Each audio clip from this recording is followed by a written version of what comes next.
Halo sahabat sehat Karolus, saya Robert Sinto, dokter spesialis penyakit dalam, konsultan penyakit tropik infeksi di Rumah Sakit St. Karolus, Jakarta. Pertama, pastikan dahulu datang ke layanan kesehatan untuk dicek apakah leptospira atau bukan. Dokter nanti akan mengambil dari darah. Kemudian yang kedua, segera mulai minum antibiotik sesuai dengan dianjurkan oleh dokter, antibiotik minum atau disuntikan antibiotik sesuai dengan derajat berat penyakit. Ketiga, kalau ada komplikasi yang muncul, segera ikuti petunjuk dokter. Misalnya membutuhkan cuci darah dalam waktu sementara, membutuhkan terapi perawatan intensif dalam waktu sementara, lakukan itu sesuai dengan anjuran dokter, sehingga kita dapat menekan kematian akibat penyakit leptospirosis ini.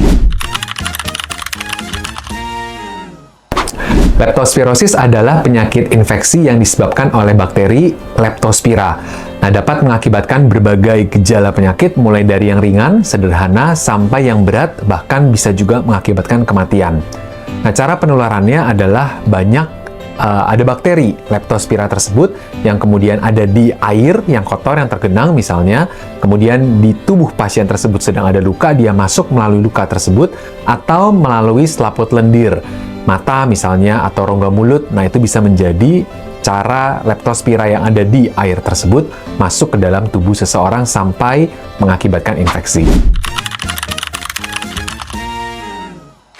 Semua orang rentan terkena leptospirosis sebetulnya, tapi kalau tadi menyimak cara penularannya, maka kelompok besarnya yang pertama, seseorang yang sedang terkena musibah banjir misalnya. Air banjir tersebut mengandung Leptospira, genangannya kemudian bisa menembus kulit seseorang yang berada di daerah banjir tersebut. Kedua, berkaitan dengan pekerjaan, misalnya seseorang yang bekerja di rumah potong hewan misalnya, atau pekerja yang membersihkan gorong-gorong misalnya, atau semua pekerjaan gudang. Nah, itu potensial untuk terinfeksi Leptospira. Kelompok ketiga adalah seseorang yang melakukan olahraga yang berkaitan dengan air, danau misalnya. Nah, itu juga bisa terkena Leptospira. Intinya semua yang bekerja terpapar dengan lingkungan yang mengandung Leptospira tersebut. Gejala yang paling jelas biasanya demam, menggigil, kemudian sakit kepala, sakit otot. Yang agak khas dibandingkan dengan penyebab demam lain adalah nyeri pada otot tertentu, misalnya daerah betis. Kemudian kalau dokter perhatikan juga, nanti dokter akan bisa menilai apakah memang ada tanda kemerahan pada area putih dari bola mata. Nah, itu sesuatu yang bisa menjadi penanda awal kemungkinan seseorang ini terinfeksi oleh Leptospira.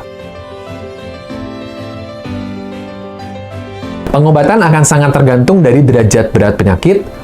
Kebanyakan justru Leptospira adalah Leptospira ringan yang bisa berobat dalam setting rawat jalan sehari-hari. Tetapi kalau muncul komplikasi organ yang sering, misalnya gangguan ginjal, gangguan perdarahan, gangguan kesadaran. Nah, tentu pasien-pasien seperti itu membutuhkan rawat inap, bahkan bukan dirawat inap di ruang biasa, harus masuk ke dalam ruang perawatan intensif untuk mendapatkan terapi menyeport organ-organ yang terganggu akibat infeksi Leptospira.